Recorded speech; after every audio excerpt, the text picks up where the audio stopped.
네, 안녕하십니까. 장달령 변호사입니다. 이 방송은 이제 법치 클리닉 시간입니다.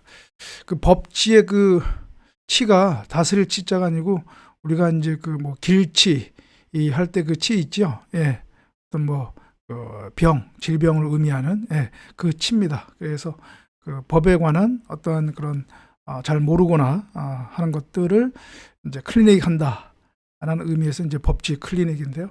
아무튼 이 방송은 이제 그 가정 폭력 범죄와 관련해서 앞으로 이제 시리즈로 계속 이제 할 텐데요.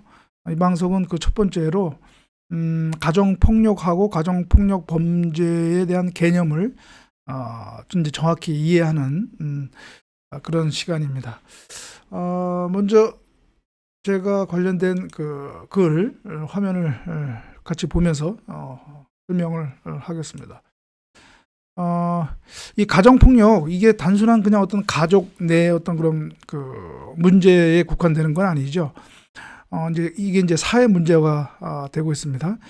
그 여성가족부 그 작년 어떤 그런 그 실태조사 결과에 의하면 거의 한 10% 가까이 그 발생 비율이라고 할까요? 예. 그러니까 한 10가정당 한 가정이 이런 가정 폭력 문제로 이렇게 고생을 하고 있다는 걸로 나왔는데요. 그리고 또 우리 일반인들의 어떤 그런 인식도, 법 감정도 가정 폭력은 이제는 가정 안에서 해결하여야 할 문제가 아니다. 즉 사회 공동체가 어떻게 보면 노력해야 할 문제다라고 하는 그런 의견이 거의 한 80%에 이르렀습니다. 예, 여기 나와 있죠. 80%에 이르렀습니다. 이제 그 정도로 이제 가정 폭력은 순수히 그런 그 가족 내의 문제로 이제 보기 어렵다는 것이죠. 우리나라 법령 중에서 이 가정 폭력과 관련한 기본법이라고 할 수 있는 것이 이 가정 폭력 범죄의 처벌 등에 관한 특례법이 있습니다. 약칭 이제 가정폭력 처벌법이라고 하는데요.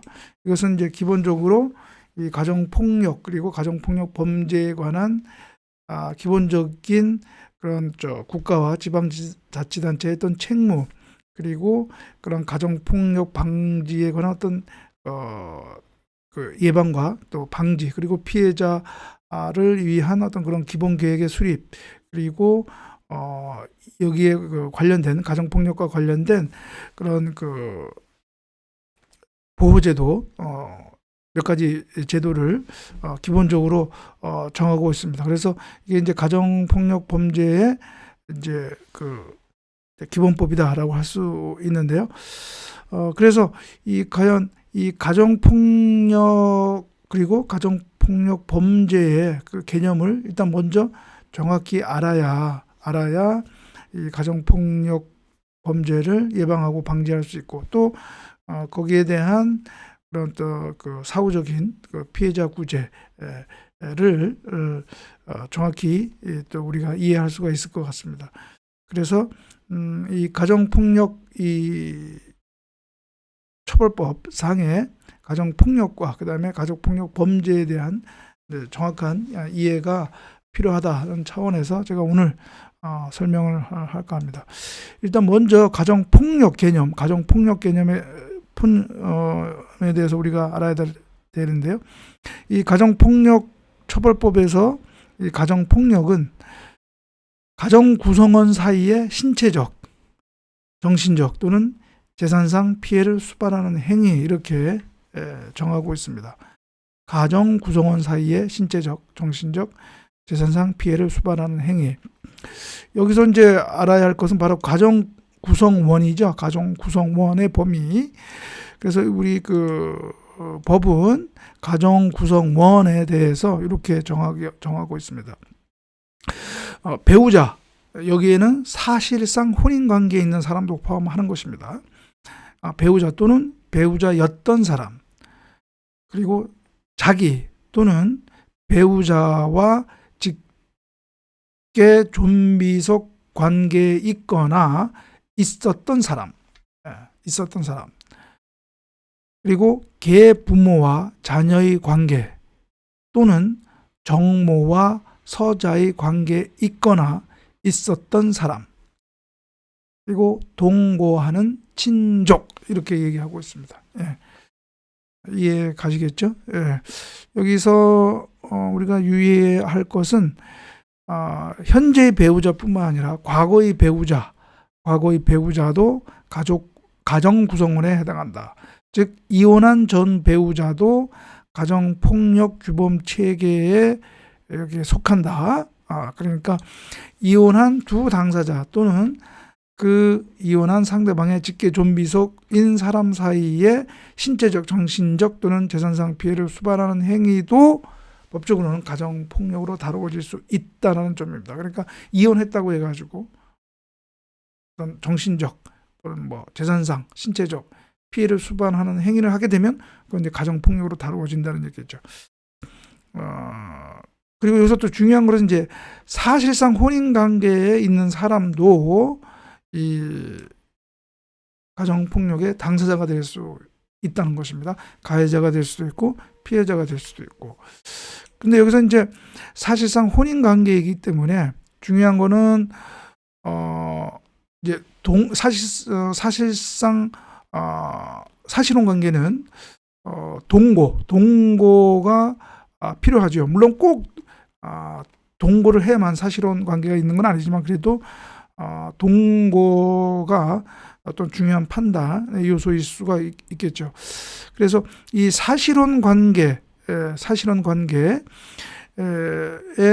사실혼관계는 어떤 경우에 인정될까? 이것도 이제 필요할 텐데요. 이 사실혼에 대해서 우리 판례 법률은 혼인의 실체를 가지고 있으나 혼인 신고가 이루어지지 않아 법률혼이 성립되지 않는 남녀 사이의 결합 형태, 이렇게 얘기했습니다. 그러니까 혼인 신고만 안 했지 실질적인 부부 관계다. 우리가 사회 관념상 우리 부부 관계로 볼 수 있을 경우에 사실혼 관계다, 이렇게 할 수가 있습니다. 그렇다면 단순한 동거, 그러니까 부부로서의 어떤 의사가 아니라 단순한 동거로서 이렇게 하는 경우는 사실혼 관계라고 보기 어렵겠죠. 그렇다면 그 둘 사이에 어떤 폭력이 있다고 하더라도 그것은 이 가정폭력처벌법상의 이제 가정폭력이라고 볼 수가 없는 것이죠. 네, 그렇습니다. 그리고 이 가정폭력 범죄, 그러니까 이 가정폭력에서 범죄로 규정한 것이 있는데요. 이 가정폭력 처벌법은 가정폭력 중에서 다음에 해당하는 죄를 가정폭력 범죄로 규정하고 있습니다. 여기 보시면 좀 많은데요. 뭐 상해, 폭행, 그다음에 유기학대, 체포감금, 협박. 그러니까 협박도 가정폭력 범죄가 될 수가 있습니다.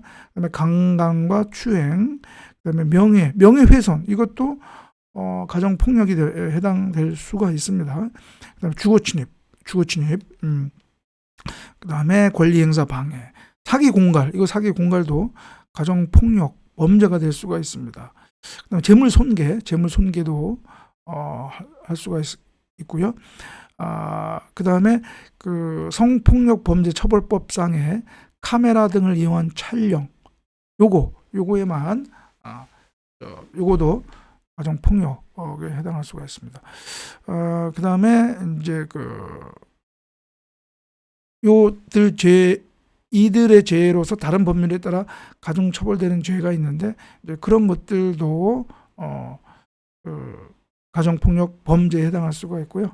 이러한 가정폭력 범죄에 대해서는 제가 나중에 관련된 방송에서 또 자세한 설명을 하겠지만 가정폭력 처벌법상 가정보호사건, 그다음에 피해자 보호명령, 민사처리에 관한 특례, 그다음에 벌칙, 이런 적용을 받습니다. 그래서 가정폭력 범죄에 해당하느냐 안 하느냐는 이런 점에서 의미가 있고요. 다만 가정 구성원 중에 아동, 즉 18세 미만의 그 사람, 즉 18세가 안 된 아이들을 이제 그런 아동에 대해서는 학대 범죄에 대해서는 아동 학대 범죄의 처벌 등에 관한 특례법이 우선 적용이 됩니다. 예, 우선 적용이 됩니다. 그 법이 우선이 적용이 되는데 이 아동학대 범죄는 어떤 것이냐? 이것도 아동학대 처벌 특례법에서 정하고 있는데요. 아동에 대한 여기 나옵니다. 뭐 유기학대, 뭐 협박, 거의 가정폭력 범죄에 해당하는 죄가 아동학대 범죄도 다 해당을 하고 있습니다. 그래서 이렇게 되고 있고요. 그 다음에 이제 예를 들어서 성폭력 같은 경우 있지 않습니까? 근데 성폭력 처벌법상의 그러한 뭐 성폭력에 대해서는 그 성폭력 처벌법이 또 우선 적용이 됩니다. 예, 이 가정폭력 범죄에도 이 성폭력과 관련한 여기 보면 강간, 추행 뭐 이런 것이 있는데요.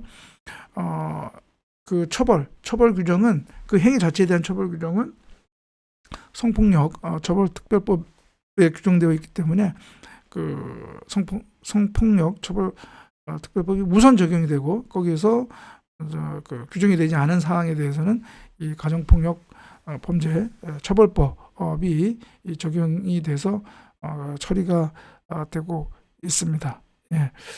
그래서